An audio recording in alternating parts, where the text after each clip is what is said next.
Hello and welcome to the Your Parenting Mojo podcast. You're in for a very different kind of conversation today than the ones that we normally have on the show. When my book, Parenting Beyond Power, launched in September of 2023, I decided to go on a little mini book tour of the West Coast just to kick things off. And I started in Vancouver because there was a core group of listeners up there who really wanted me to come up there first. And I decided that I didn't want to just do the usual book tour thing of going to sign books and read in bookstores. I wanted to convene panel events because I wanted to develop relationships with people who were on the ground doing work locally, and to bring some of the benefits of kind of being in community to those folks as well. And so I decided to convene a panel event in each of the main cities that I visited. And Kerry Cavers, who leads Moms Against Racism Canada, gracefully agreed to join the panel event in Vancouver.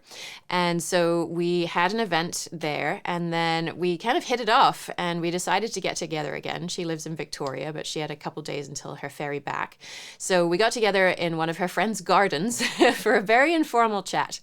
And at the time, I didn't actually realize that this was going to be a podcast episode. I actually kind of thought we were mostly doing her a favor because we could talk about her and her work, and that maybe we could cut those videos for her, and we could she could use them as a way to communicate the work that she's doing to funders. So I saw it mostly as a thank you to her for participating in the panel event.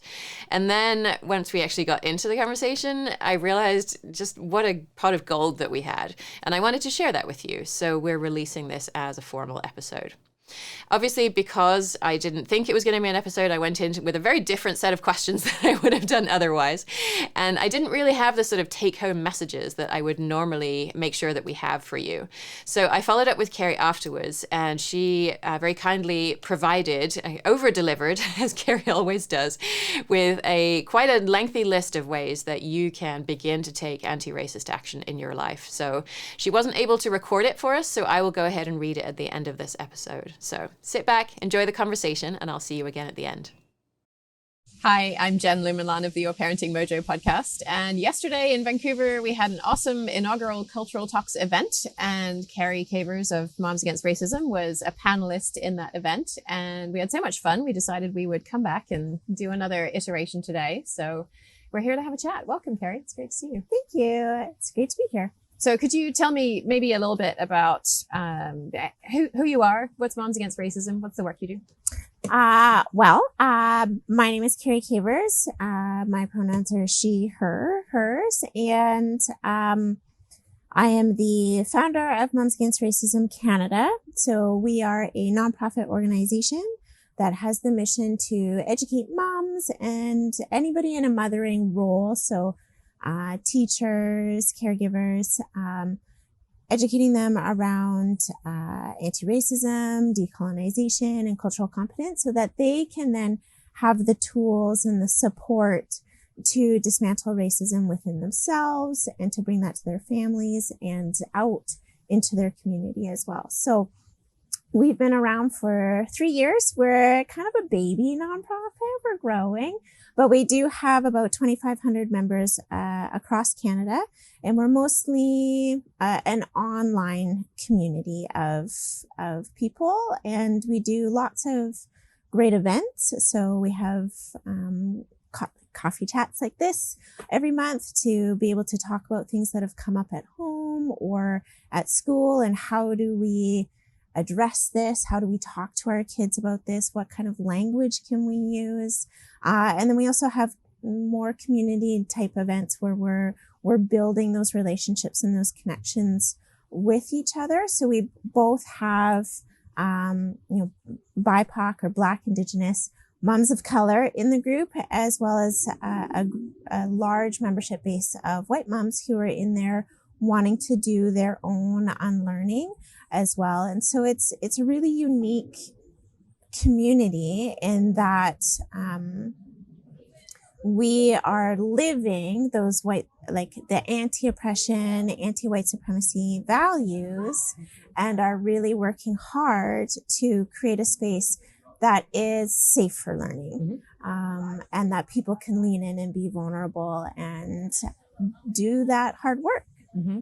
So how did Moms Against Racism get started? That is a really great question. So kind of long answer. I grew up in a town that was very white, and I had the experience of being one of the onlys in my school, and I experienced, racism all throughout growing up, and some of them being more overt, so more in your face kind of things. And like one of my first instance I tell this story is when I was about 7 or 8, I had gone to a birthday party. And so it was all, kids of the neighborhood. And it's every kid's favorite part of a birthday is the birthday cake. And so I was really super excited to get a piece of birthday cake. And all of the kids were handed out a piece of cake except for me. And I asked the birthday kiddo, in my mind thinking there's another cake that's going to come. And I asked, can I have a piece of cake? And they said, no. And I asked why? And they said, well, you're Black. And yeah, it was one of those things that like at the time, being biracial, growing up with my mom, I didn't really fully understand what that meant. Mm-hmm. But what I took away was that you're other, you're wrong. There's something, wrong with you. And it wasn't until like a little bit later that I started really understanding that division. And it makes sense when you look at like the stages of development and racial identity, that would be happening around that time for me. And so like other things, living with my white mom, I had the paper boy who constantly told me that I was adopted, to the point where I questioned my mom if I was adopted. And for years, I wasn't confident in her response. And, other things like that are coming out. I had some friends in high school who were a little bit older than me. So coming out of my classroom, meeting up with them, and then one of them saying to me, oh, like we talked about you in English class today. And I was like, what do you mean? And they're like, oh, well, we're reading this book that has this Black character in it, and they're experiencing racism. And we were wondering, like, talking about what your experience might have been like. And that was mortifying to me at that time, because I was like, there's boys in that class that I like. Why are they talking about me? But like on a bigger scale, just to be objectified in that way, was really hard. And so that's kind of the basis of it. But for me, like the start, I should say, of how this organization started, but I just tried to fly under the radar and just fit in as best as I could. And so I've always been open to talking about my experiences, but never really pushing the envelope until I had kids. Because everything changes when you have kids. Yes. And so my partner, my husband, he is white, like white. And I realized that like for us and his family, that a lot of comments were going to come. And because genetics are wild, you never know what your babies are going to be born presenting as. We started having more conversations, and I started having more conversations with the mom friends that I was collecting to. And as it turns out, our first is white presenting. And then I have 3. My middle is Black presenting, and my youngest is white presenting, which it brings its own wonderful, stranger, random comments to our family. But in 2020, when George Floyd was murdered, I had a lot of my mom friends reach out to me, and they were starting to ask some deeper questions. And at the time, I don't know if it was like the weight of that intergenerational trauma, but it felt really heavy. And so I was like, I want to be able to hold space for these conversations, because they're important conversations, but it's also really emotionally draining for me. So I'm just going to go ahead and I'm going to start a little Facebook group just for me and like 30 of my mom friends. No big deal. And then I only have to answer the question once. So I was really trying to reduce my workload here in this. And then I went to bed and I woke up the next day and I had 140 people in the group. And it was a really pivotal moment because I had some decisions to make. And so I decided, I was like, okay, I've talked with groups this size before. We can do this. And so I closed down the group to be private. And then there was a backup of 1,500 people either requesting to join or being invited by their friends. And it felt like a real turning point in this. It felt like kind of the first time, for me anyway, that people were taking it seriously and were ready to have these conversations. And so from there, I then, like very early on, was asked to speak on a panel about racism in education. And then we were part of an advocacy campaign, a letter writing campaign, and the membership just grew. And so it was, with the words of Bob Ross, it was a happy little accident that MAR started. And it really has been this beautiful, organic process, which I think has allowed us to really embody those anti-oppressive principles and values in the space, because all of the programs that we take on is based upon our volunteers. We're 100% volunteer run.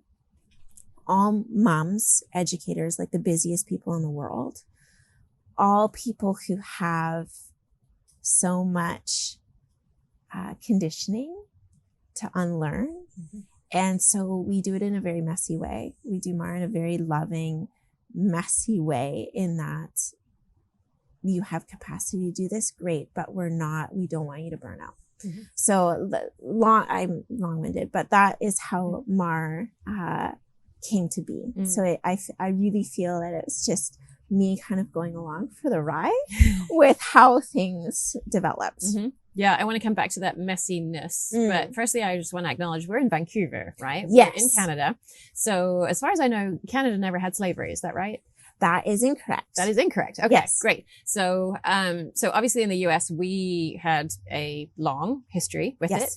And I think that we can trace a lot of the challenges we have today back to that. And I think a lot of Americans, if I can sort of put myself in that shoes, is we look at Canada and we're like, they don't have the same challenges that we do. Mm-hmm. And so from what I understand from having been here for a little bit, yes, that is not necessarily the case. It just shows up differently. So can you help us understand, how does it show up here? Yeah, most definitely. So there is that dynamic. And even up here in Canada, we're like, well, at least we're not the US, right?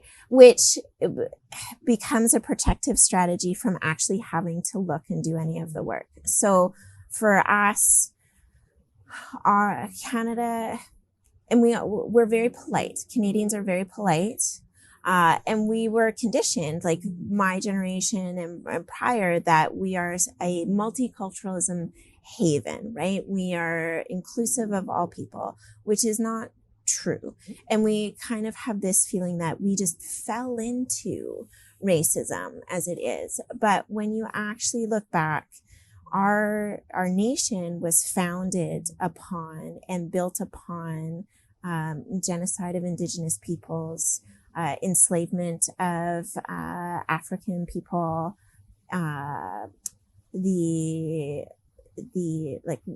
building the railway, like the Chinese head tax, exclusionary immigration laws, and so we're just kind of quieter about it. And one of the things to remember too is that the US has 10 times the population that Canada has.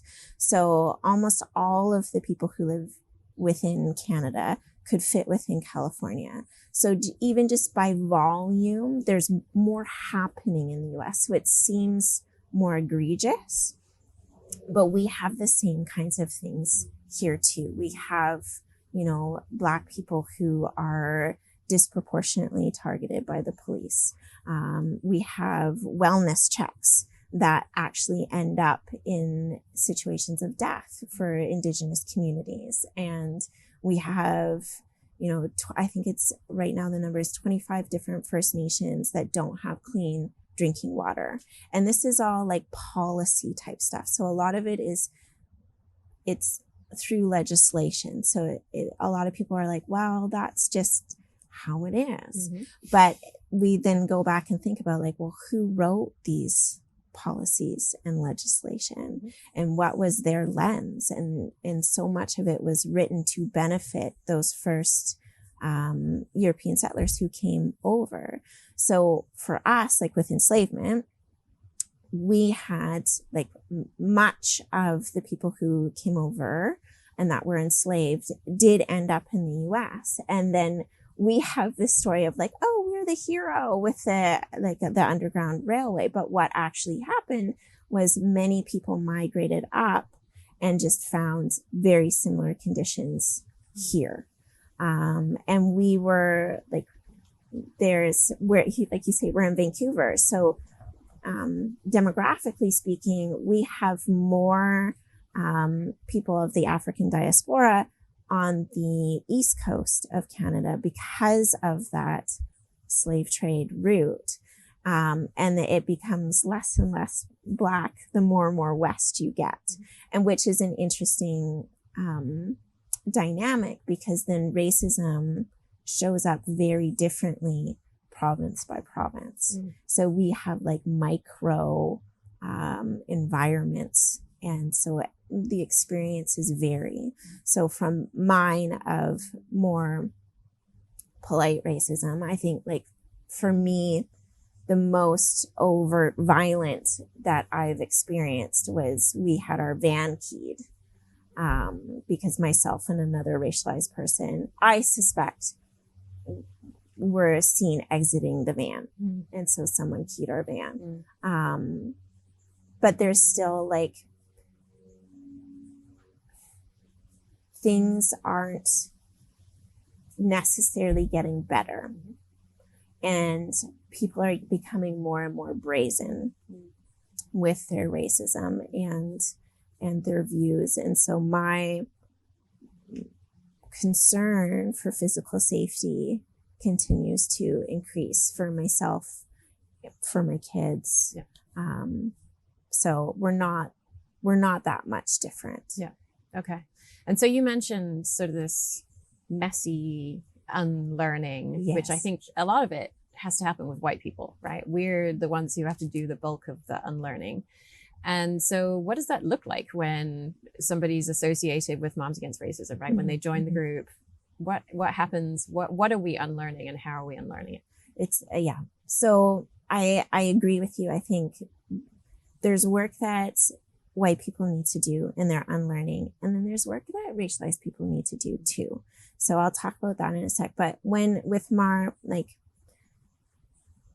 there's a lot of people who do this work in various different ways. And, I had mentioned yesterday, I'm not a frontlines person. I'm not a holding the sign protest person.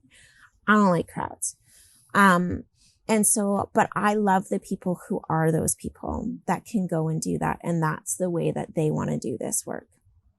And I say that because there are a lot of racialized people who hold the opinion that we need to be more aggressive with white people on this, that we don't want to coddle them or be mindful of their feelings. And I can respect where they're coming from, because they have intergenerationally within their own lifetimes experienced a lot of stuff, and they're done. And I appreciate that. From the science that I understand about learning is that, when somebody is in a fear state, when they're feeling activated, they're not taking in any new information, right? You get the amygdala hijack, and that's it.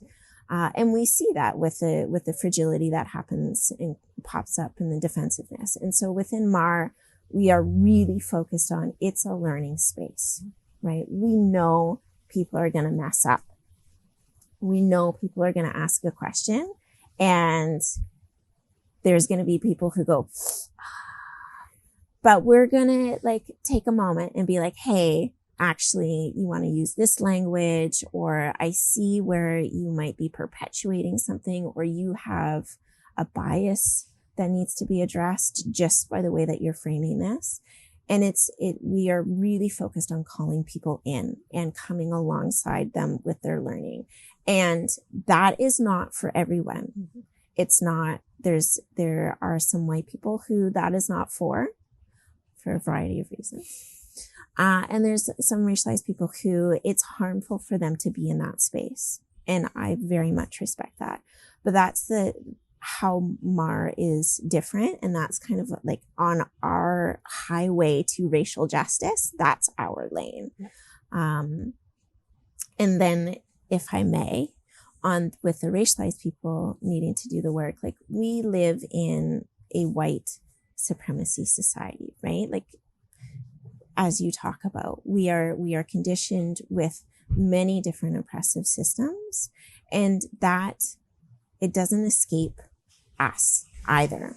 It just shows up in different ways. So yeah, the racialized people, we have our work to do too. Like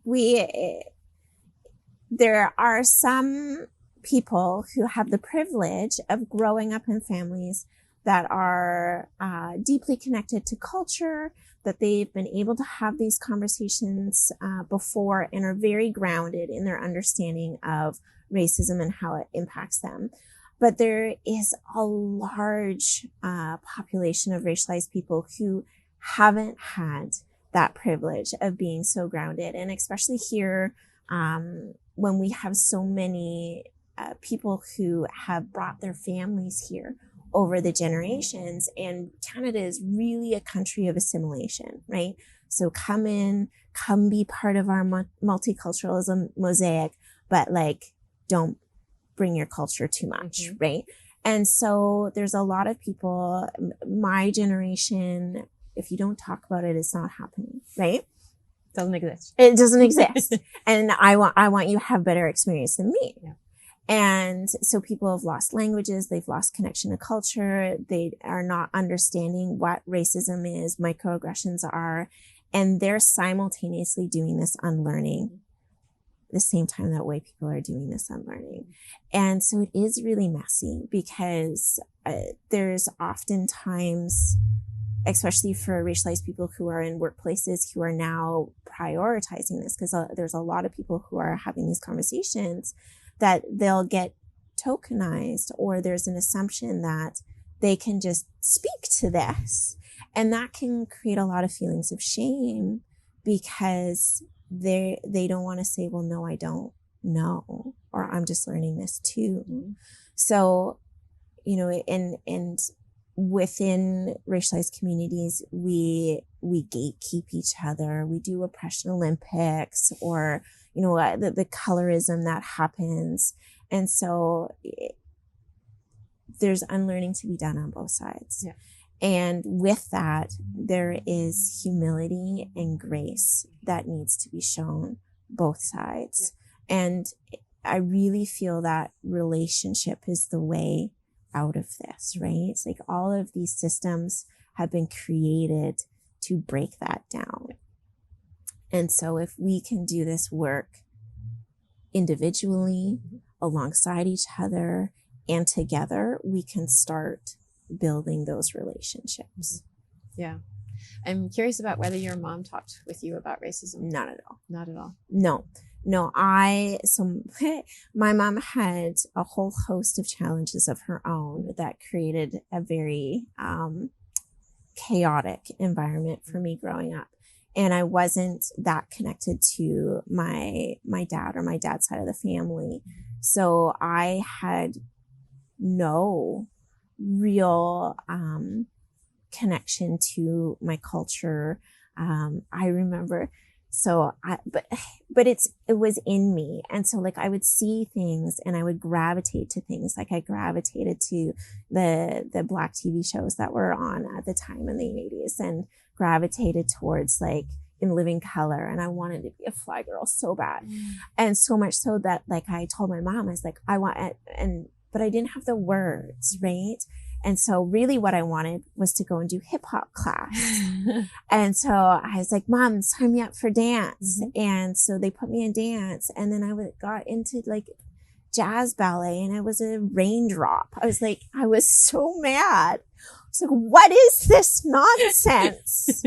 And like a variety of other things where I tried to connect, but it wasn't there. Yeah. And, you know, for my mom being a white person, that was a really big gap on her part, despite the fact that I don't know if she would have ever been able to get there just based on who she is. But like I see a lot of families where there's either one white parent or maybe two white parents and they've adopted, that because of white supremacy, there is that non-recognition of the whiteness identity and the how it is been the default or the normal, and that there needs to be mindfulness, there needs to be intentionality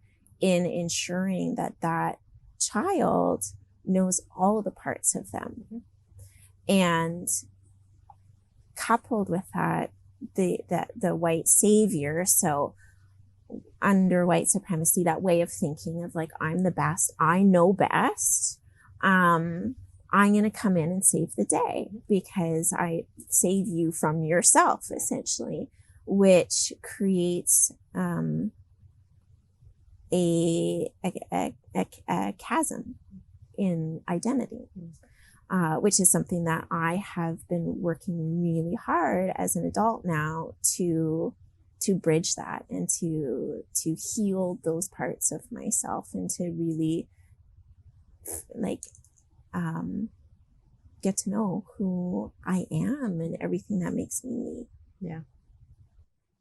So you've read Parenting Beyond Power, and I guess I'm curious as to how it landed for you. I think it is a book that every parent should read. I really do. I have some strong-willed, very spirited, outside the box thinker kind of kids. And so I've been on this journey for a while of like, how do I best support my kids, meet them where they're at? And so I've read a bunch of different parenting books. Like I see some congruency with like The Explosive Child in that framework of let's treat our children like little humans, which I really, really appreciate. But with Parenting Beyond Power, what I love about it is bringing in those systems of oppression that, whether we know it or not, have a huge impact on our lives and the relationships that we have with our kiddos. And I think it both gives parents and caregivers the permission to put down some of that guilt and responsibility for the patterns that they may have gotten into with their kids, and be able to say, oh, okay, there's something bigger at play here. And that, like, being able to, it's not even like shifting the blame, but there's like an accountability that doesn't fully rest on our shoulders of how the systems, the generation, the parenting that we've gone through, and you invite people in a very non-blaming, non-confrontational way to have a look at this. And like, I think it is like, I love the book, and I know, sorry, I'm rambling, I'm gushing. I know it must bring up a whole bunch of feelings for you, I would assume, being someone who is white, writing a book like this. And I think it's really important to hear this from racialized voices, and to hear this from white voices, because you are going to speak in a way, tell a story in a way, share your own experiences in a way that people are going to connect to, that they wouldn't necessarily connect to if I were to share a story that way.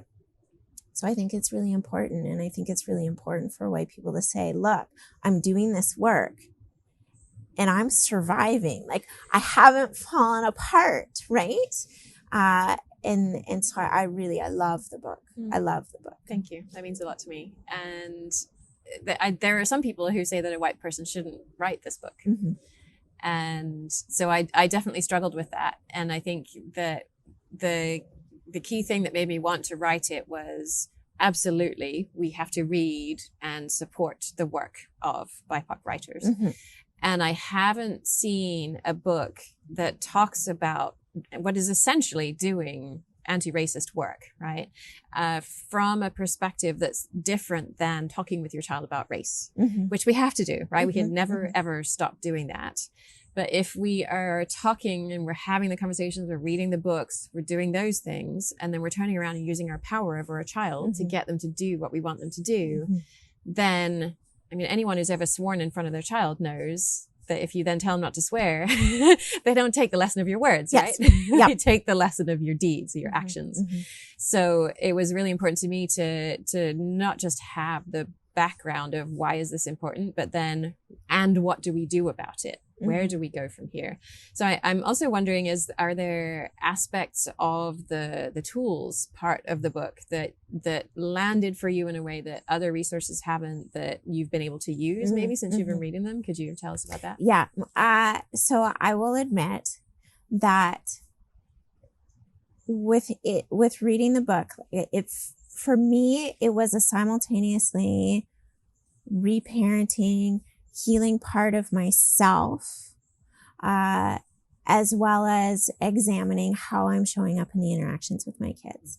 And there's a part in the book where you talk about needs, right? And it's very central to this, and finding everybody's needs and what is it that I need?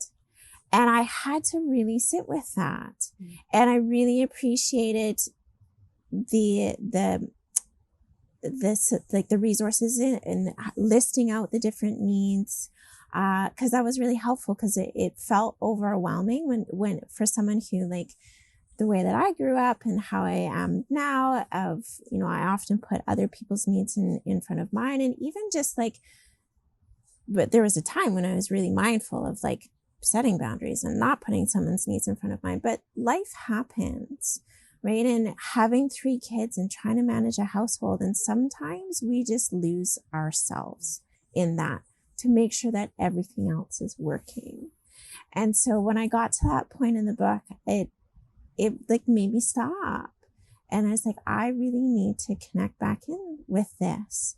And just that reframe of how to have that conversation about what my needs are, and modeling that for my kids. I really liked that. And I really liked the cupcake and being able to, have those and having that conversation and that relationship with your child. And it's, you are having the conversation, you're modeling it to them. You're also learning about them. They're feeling seen and heard, and you're feeling seen and heard. And then you have that and you can refer back to it. And for me, visuals, I love visuals. I need visuals, and my kids do too. So using that with them we've just started, but already has been helpful in just being are we talking about the cherry? Are we talking about the icing? Where are we in things? So it's been great. I love it. Can you tell us about an example of a situation where it seemed like maybe there was conflict and no way to meet both people's needs? Maybe you and a child, and you realize, oh, we're actually fighting about strategies here. And if we can think about this, the level of needs, then we can find a way to meet both of our needs. Does something come to mind? Let me think. So yes. So what I'm thinking about right now is, what would my kids be okay with me sharing? Sure. So I just want to make sure like I'm being respectful of them so too. If you want to pause and think about it, and then you can answer me, and I can ask the question again. No, it's okay. I got it. So my daughter, she is just about to turn 6, so she's going into grade 1. And she right now, like, going back to school, it's a transition. It's a little bit scary. And so we've been working together on what she needs to be able to stay for the full day. And for me, like, because I'm working, I need to be able to do a fast drop off and get back to work and, get onto my emails and everything like that. So, there was a level of impatience that I was having, but I also recognized that I want to be there for her and be supportive, but I couldn't figure out what it was for her that was the challenge. And last year for kindergarten, like, we did the surfboard carry-in sometimes of, really upset. And she will always, like, after she's there, settle in and be okay. So for this time, we were, I was very fumbly trying to put these things into practice, but was just talking with her of, like, what are you feeling? What are you feeling in your body? And, what do you need? And we were in the classroom at that point, and she was able to tell me for the first time, she's like, it's all the kids and they're looking at me. And I'm feeling like scared. Yeah. And I need you there because you help me feel safe. On some level, I knew that, right? And so then we could talk about how to make her feel safe. So she now has an emotional support dog, Stuffy, that she brings with her. And we've been able to connect with the teacher. And so we do a pass off the teacher, like physical touch to physical touch with the teacher. So she feels safe. She feels that someone has her back. And that, like, in such a short amount of time, we've been able to move forward faster than, different tools and strategies that we were trying last year. And she's a little bit older too, so that's helpful as well. But I think really being able to find that need and address that need, and also giving her options. So we talked about, okay, like, I can stay longer for a drop off and then you stay the whole day. Or we can do a faster drop off and I pick you up early. So also giving her some autonomy in that of what would meet her needs. Yeah. And it's I think it's so profound to just understand, this is a need for safety. And the strategies we can use to address that are very different than they would be if she had a different need. Yes. And so we stop just throwing spaghetti at the wall and trying everything under the sun. And we're actively looking for, how can we help you to feel safe? Yeah. Which then enables you to meet your need for competence in your work. Yes, yes. Competence was a high need of mine, as it turns out. Yes, yeah, I can imagine. You have asked me a bunch of questions, and so I want to know, like, aside from writing the book, like, why do culture talks? Like, this seems like a very different way of going out and connecting with people and talking about your book, as opposed to doing like a book tour. Yeah. I think it was sort of the intersection of seeing the challenges of my neurodivergence and wanting to work with that, and also knowing that the story is so much larger than Parenting Beyond Power. And so, having a stage by myself, it's kind of scary. Having a stage with 4 or 5 other people, a lot less scary. And so there was that aspect of it. And then, if I'm going to be coming into these communities and talking about local situations, I mean, frankly, I don't know that much about the work that's happening locally, but there is amazing work that's happening locally. And I really wanted to be able to showcase that and to support the folks on the panel, the folks in the audience, the really for everybody to make connections.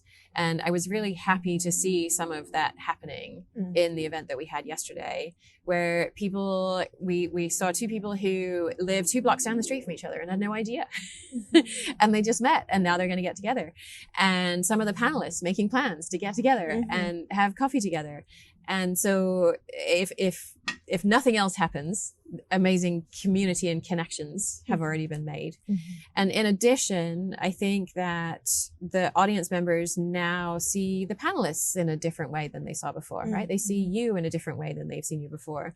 They are connecting your work and connecting the dots on that to the work that other people are doing as well, and how that shows up in different kinds of issues that maybe they hadn't considered before as being related to the work that you do.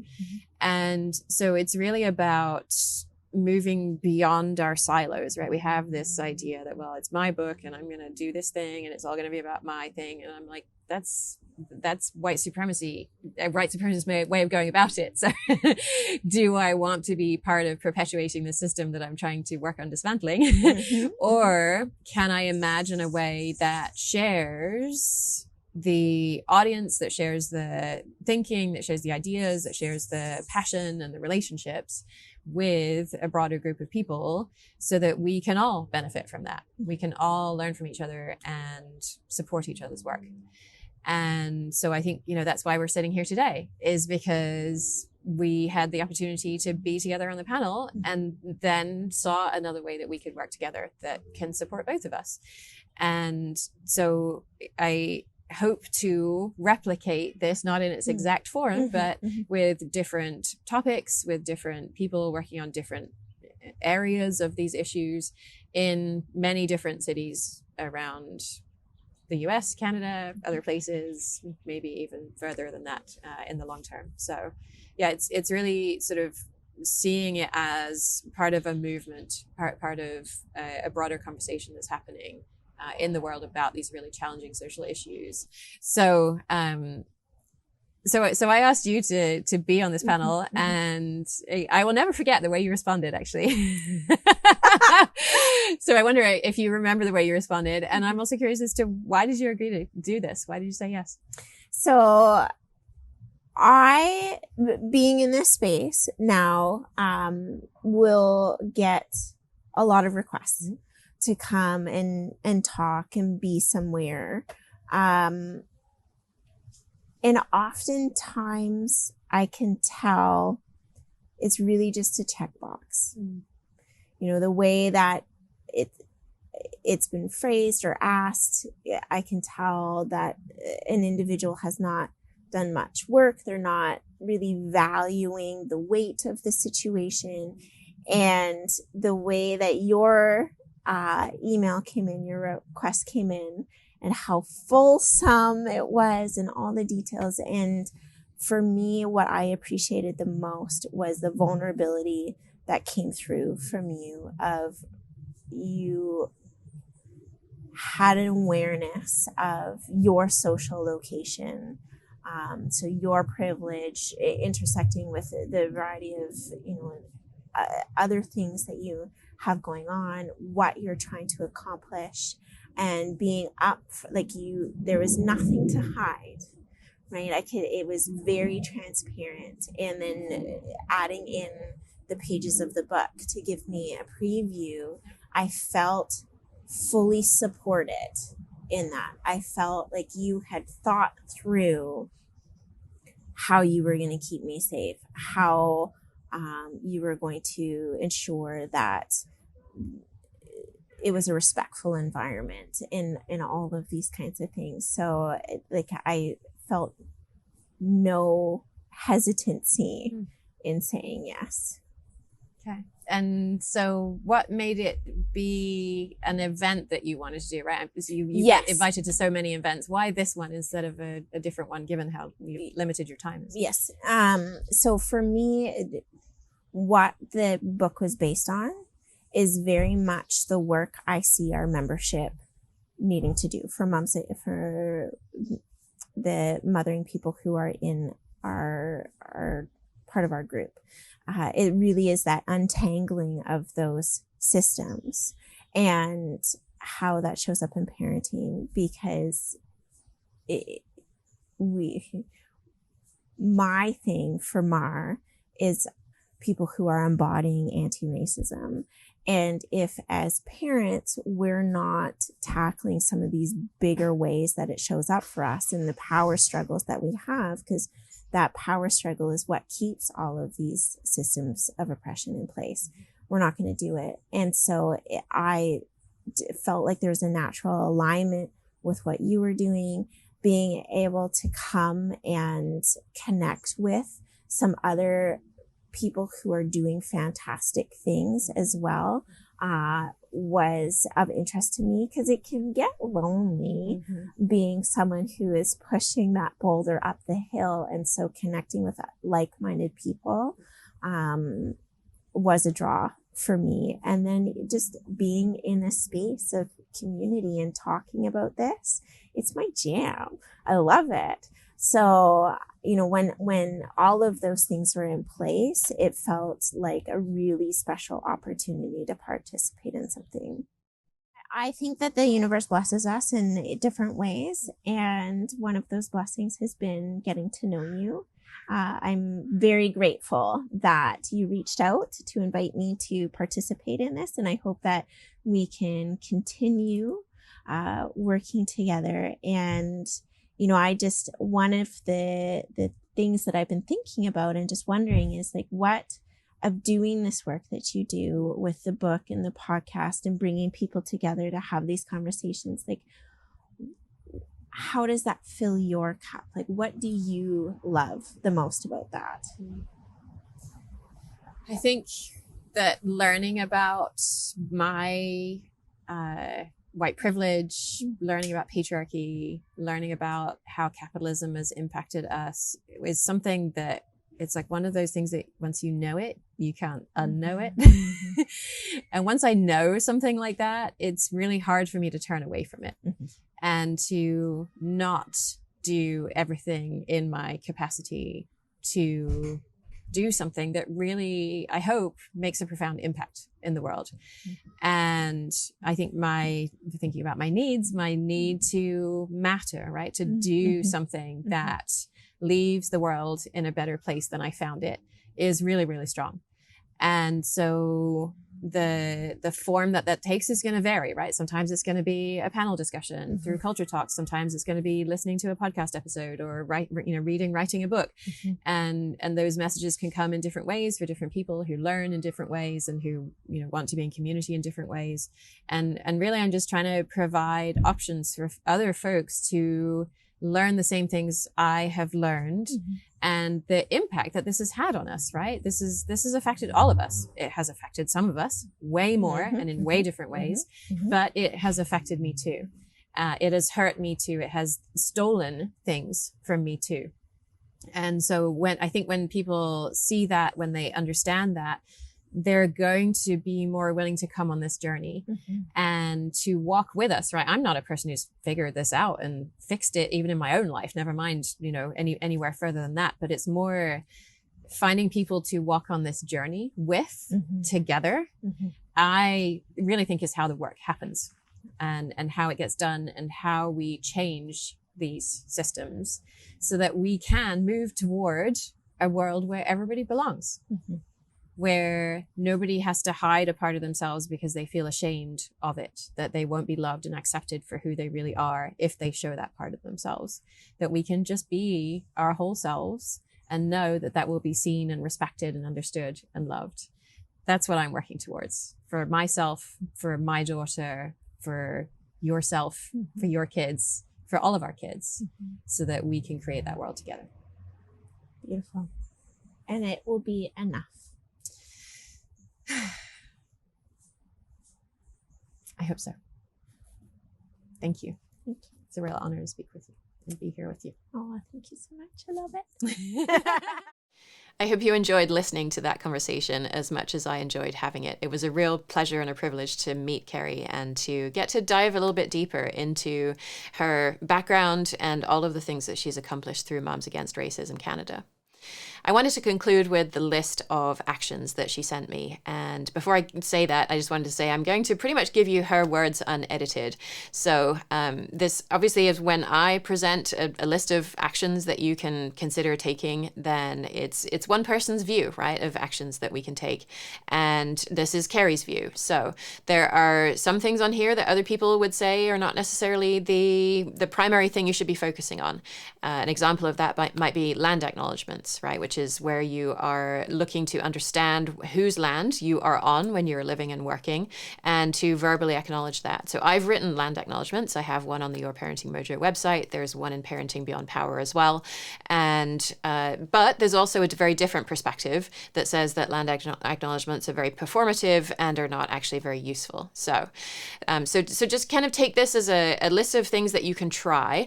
And I also would just want to be clear that this is not sort of a checklist of things that you go through and do once and call it done, and now that you're an anti-racist ally. These are things that you can do on a continuous basis so that you can continue moving your journey forward and know that the journey will never be over. So without further ado, here are some suggestions that you can use to progress from bystander to upstander to ally and to accomplice. And what your next anti-racist parenting step will be is very much dependent on where you actually are in your understanding and practice. Many of us perceive ourselves to be much further along than we really are, because that's how we want others to perceive us as well. So once again, don't think of this as a checklist. These are not things you do once and they're done forever. They're ideas for practices you can try today and on an ongoing basis. And Kerry adds that both white parents and racialized parents can undertake these actions because we all have learning and healing to do. So if all of this is new to you, the ideas that you heard in this episode are very new to you, some things that you can do are reflection and journaling to become aware of your racist biases and beliefs. And you can do that by embracing the fact that you hold internalized racist beliefs. You can accept that racism exists, that it is in all of our systems, in our media, in our sports, in our parenting books, in everything that we do. If you are white, acknowledge that you have white privilege, and whether you like it or not, you benefit from our racist systems. Take note of your thoughts and impulses around BIPOC people. Are you comfortable or uncomfortable? What is the narrative or the story that is fueling that feeling? What is your first response to stories and accounts of racism? Are you disbelieving? Do you feel the need to reserve judgment? Do you make excuses or apologies for the racist behavior? And then the next section, for if you're not comfortable with the idea that you have internalized racism, start by diving into some learning, staying open and curious about your beliefs and unlearning. You might find historical accounts written by Indigenous and Black people to counter the narrative that you were taught. You can read books on anti-racism and decolonization written by Black and Indigenous authors. Talk to friends about race and racism. Talk to your children about what they're learning or not learning at school. Ask them what they think or how they feel about current events. Research whose traditional territory you live on. Learn about them and write a personal land acknowledgement. Look for racism in headlines, articles, or even the whole publication. Go back and revisit events in recent history to see if you view them differently now. Black and Indigenous protests, government policies or campaigns, school events, or spirit days, etc. Attend courses and workshops by BIPOC presenters. Read racially and culturally diverse children's books with your kids and use that as a starting point for conversations. Next, if you've done a lot of literature learning already, then Kerry says it's time to start experiential learning, broadening your exposure to the world that exists outside of your own culture. So make friends with BIPOC people. Watch movies and shows created by BIPOC that feature BIPOC. Listen to music from around the world. Eat food from different cultures. Attend cultural events that you've never been to before, virtually and in person.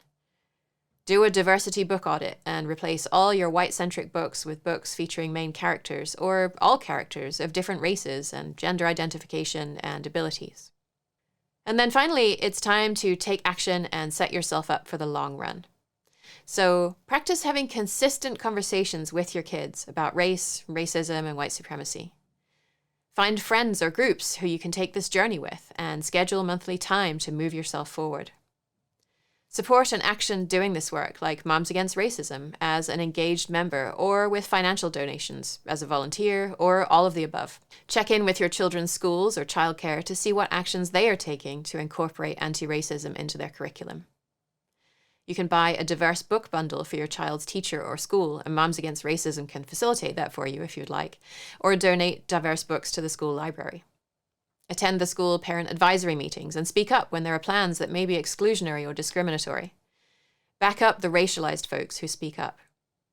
If financially feasible for you, find a therapist that resonates with you to help you work through your own personal trauma, triggers, and limiting beliefs. Anti-racism work will bring to the surface what you need to process and heal. Make sure you're well supported to help your own healing. And then Kerry concludes by saying, you can do this. We are living in a time where information is literally at our fingertips. There are multitudes of book and podcast lists to help you in your learning. And Eventbrite and Facebook make finding workshops easy. You just have to commit. And we actually have a PDF of all of these actions that Kerry mentioned so that you can print it out and refer back to it over and over again at yourparentingmojo.com/MAR, M-A-R, for Moms Against Racism.